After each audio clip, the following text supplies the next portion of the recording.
Hey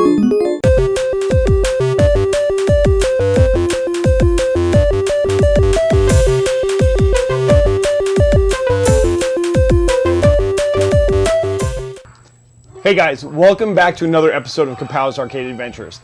In today's episode, we are heading out to Sin City, Las Vegas to check out the Player One arcade bar.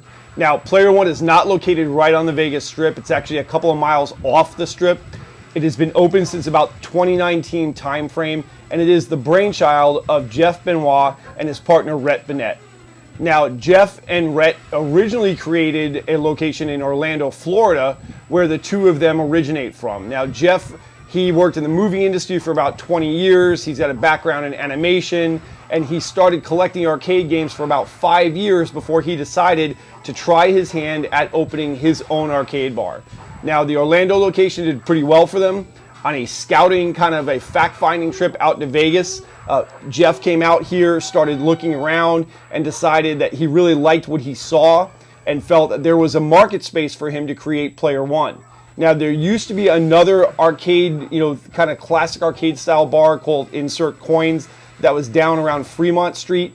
Unfortunately, due to COVID and economic impacts, Insert Coins had to kind of shutter its doors and go away, temporarily for right now. But in the meantime, Player One has now kind of become one of those destinations that if you're looking for either it be classic console gaming, modern console gaming, pinball, or arcade classics, that you can head on down there and kind of get your game fix on.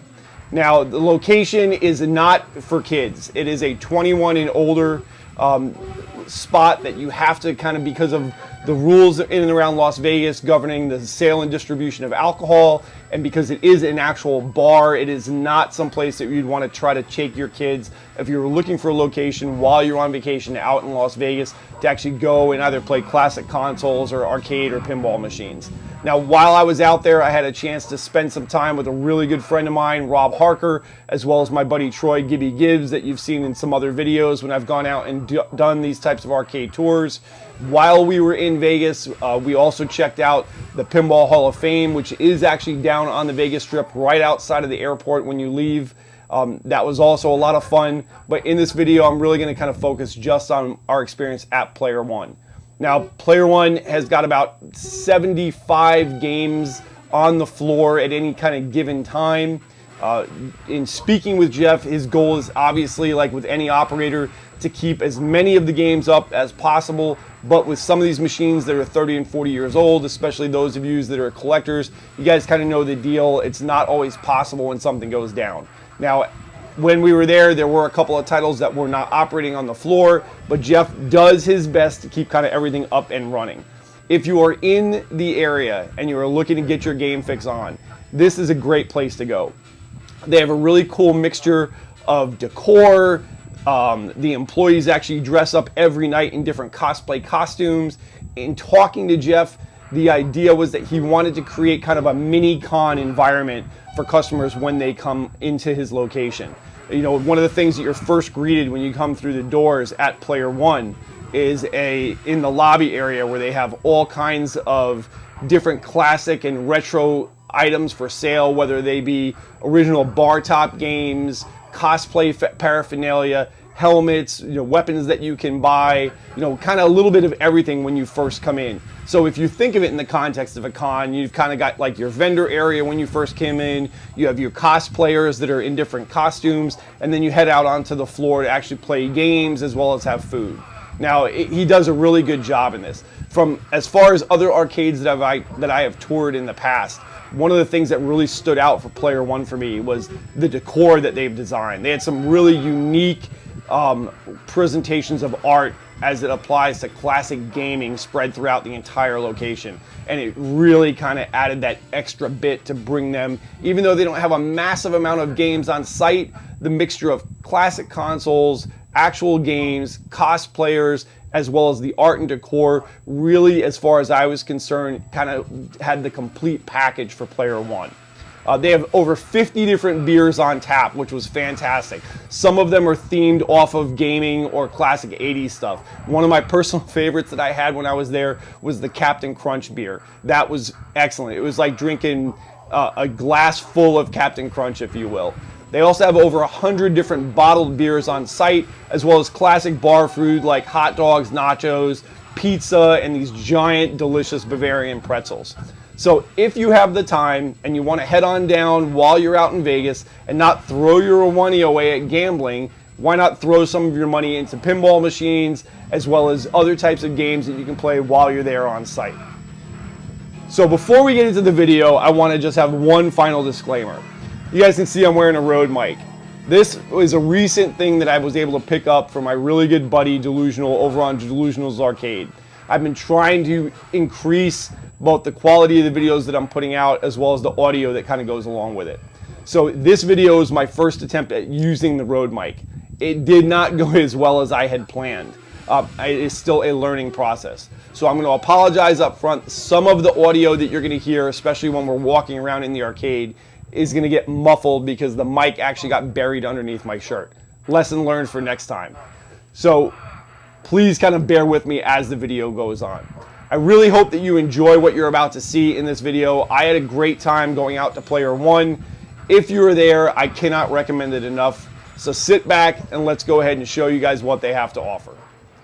Hey guys, welcome back to another episode of Kapows Arcade Adventures. We are out and traveling. I cannot believe it. It's been a long time coming. My job has finally lifted some of the COVID protocols that we had in place for us to be able to travel outside of my normal work area. And guess where we're at?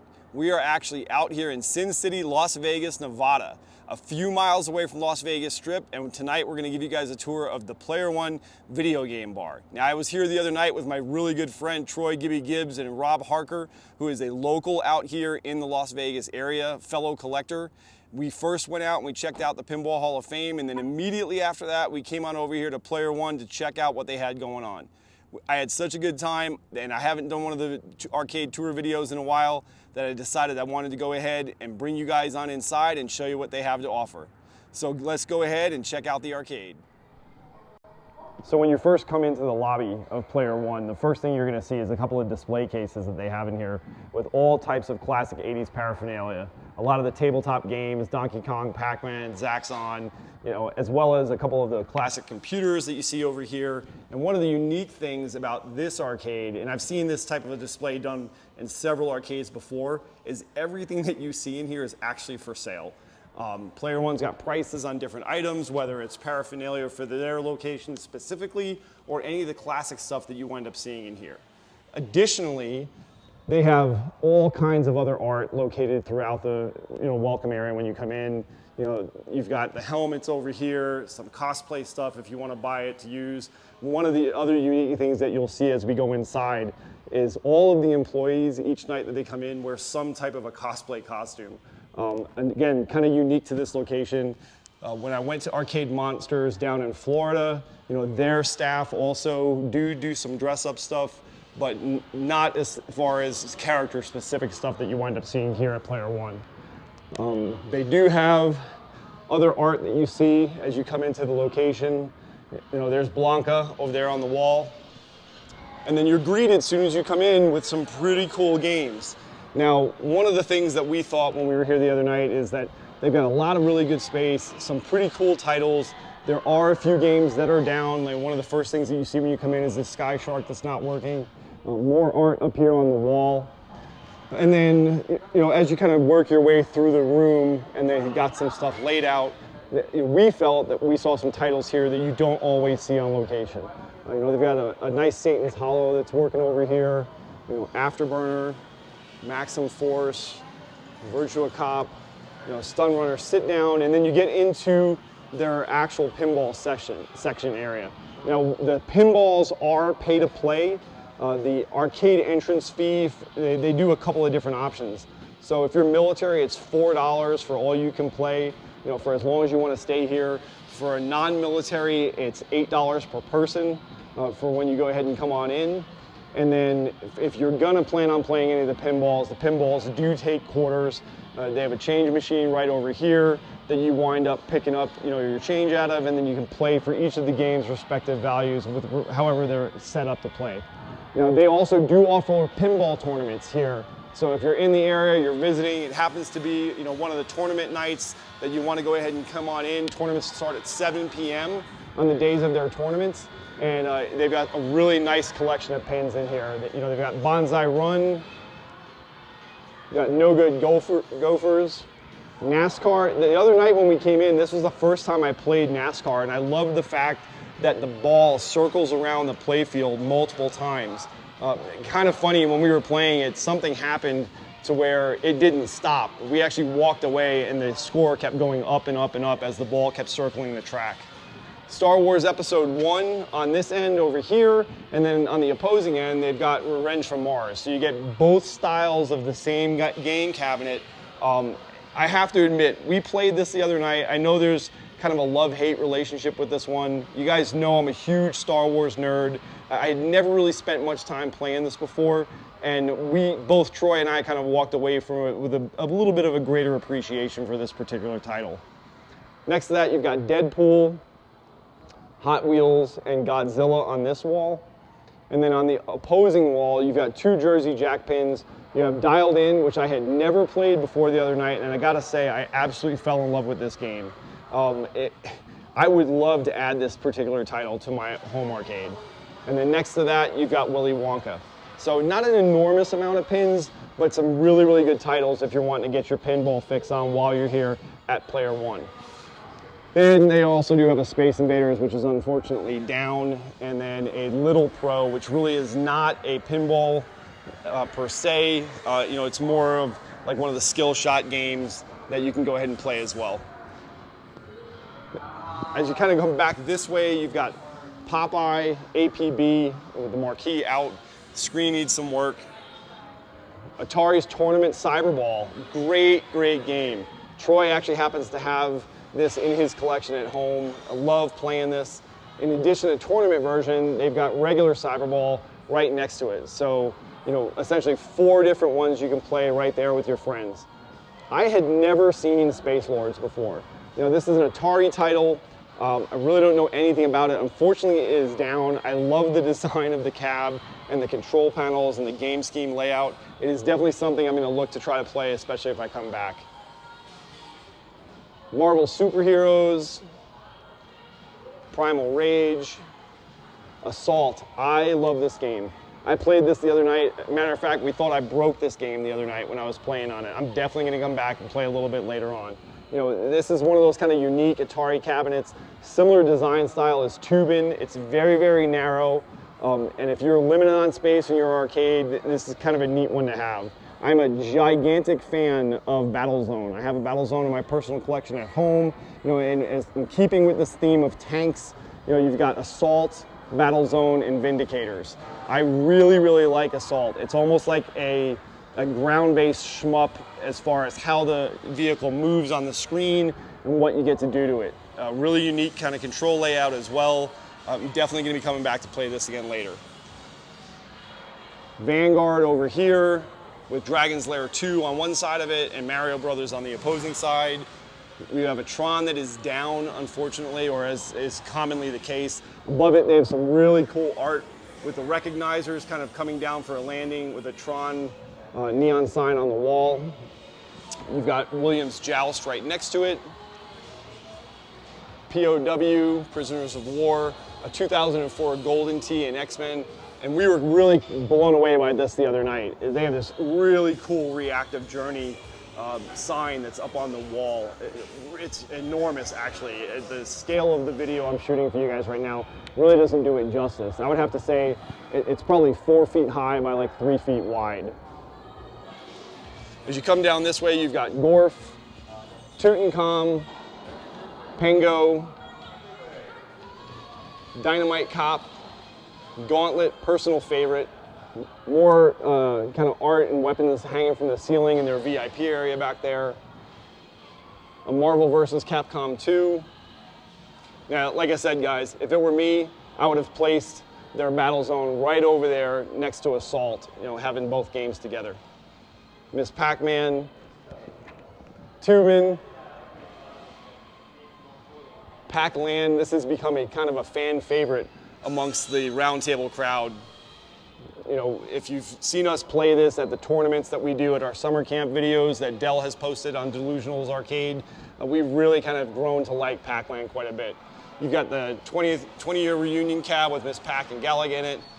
Kind of beat to death Super Pac-Man back here unceremoniously. And then, you know, over here you have a hat trick cocktail. Now this back area here, you know, both with the streaming stuff that they have here up on the screen showing classic games, you kind of come into another area in the back where you have console systems like PS4, you know, with stadium seating or the theater style seating in this room, some neon reactive stuff, more artwork. And you can just kind of come back here and hang out and play, you know, and you know, do whatever it is that you're wanting to do. You got a couple people back here now. Again, kind of a unique layout. In the back corner, we have a sit-down driver, which is Drift, the Fast and Furious Drift. Some more console stuff. They've actually taken the consoles and mounted them to the wall. So you have an original Xbox over here. Unfortunately, this one is out of order. It's a PS2. You have a Super Nintendo on CRT. It's kind of cool that they actually, for the stuff in this area, they actually did go to the trouble of putting CRTs on the wall versus the LEDs that they have over here for the later systems. Shinobi staring right back at you. Some of the 8-bit graphics that they've actually had blown up and put on the walls in here, it's really fantastic. Sega Genesis. And then a Nintendo Entertainment System right next to a PlayChoice 10. A ColecoVision, and then you can't have consoles without having an Atari 2600. And then right around the Atari, they've gone ahead and framed up a bunch of the different art. I believe this is the art you can get out of the Atari art poster book, which I have actually at home. And then a lot more of the Nintendo stuff over here on the wall in between the Nintendo PlayChoice 10 and the NES that's here hanging on the wall. You've got a Super Chex, Mario kind of rotating around on the wall up here. And then as you can see back, and then, oh, look at this. That's fantastic. A couple of games that they have down there in the back. Cruising USA down. Now, one of the things I loved when we came in here the other night is that they do have systems that are hooked up to the screens on the wall that you can play with controllers that are, you know, periodically located throughout the bar. Now, the bar is a backlit bar that they had custom designed where it has all sorts of different either arcade or console references strewn throughout it as you kind of walk along and see it. Again, really kind of a neat, unique design. I've seen bars where they've taken tokens and they've inlaid them, you know, in the resin. This is kind of a unique approach that I have not seen before that I really fell in love with when we were here the other night. You know, it's a full service bar. They got multiple beers on tap that you can order from. It's kind of a slow night in here, which actually works out great for me having to film the video. But again, you cannot run out of a selection of beer, that's for sure. You can see some of the cosplay costumes that we have going on in here.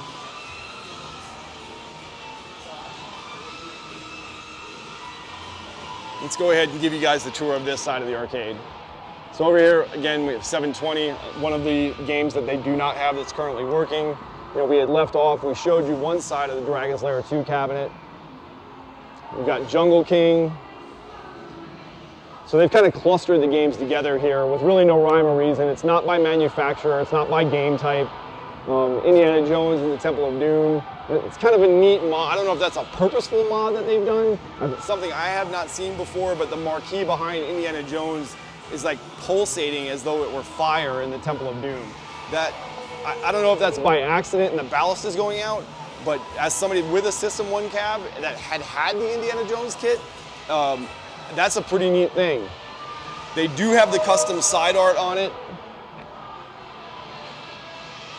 So the Atari, the standardized Atari side art has been replaced on this. I do like the look of the cab this way. On this cluster over here, we have a Tekken 2 that's out of order. Personal favorite, Karate Champ. You know, again, this is kind of caught on between a few of us within the roundtable group. Troy has one, Jeff Kinder has got one, and I myself have one. It is my absolute favorite fighter. On the back side of this cluster, we have Centipede.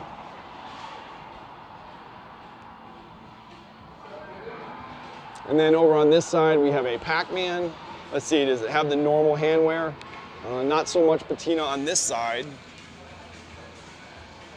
And it's actually not too bad on the opposing side either. We have Carnival, Stargate,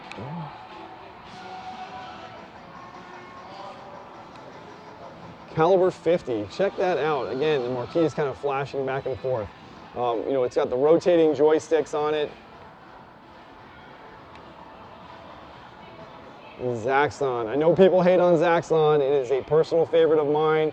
I put a lot of quarters into this when I was growing up at the arcades on Long Island. Donkey Kong Jr. and Millipede. I happen to have a Millipede and a Centipede. Originally, I kind of hated on Millipede a lot because I was not a fan of the cabinet art, but I have definitely grown to love the gameplay on it. Let's go ahead to the clusters back here. Oh, we got some music going on now. We have Teenage Mutant Ninja Turtles. Everything is a converted Ninja Gaiden. I think it'd be really cool if you're a collector and you have space in your arcade to put all different types of converted Ninja Gaiden cabs in there just to see the variation in profiles that wound up happening when Ops converted them over. Xevious. Love the art and the cabinet design on Xevious. In the back corner, they have their DDR. When we were in here the other night, they had people going to town on this, as is always the case. Guitar Hero, the arcade version in the back. Tons and tons of art. I mean, I love the art in the arcade in here. It does so much, even if you don't have a ton of games. If you can decorate the place, it will add so much more to the ambiance and the experience. More console systems that they have at these play tables that you can kind of come in for. You can log in, use your own profile, bring your own joysticks if you want. All right, so Bad Dudes.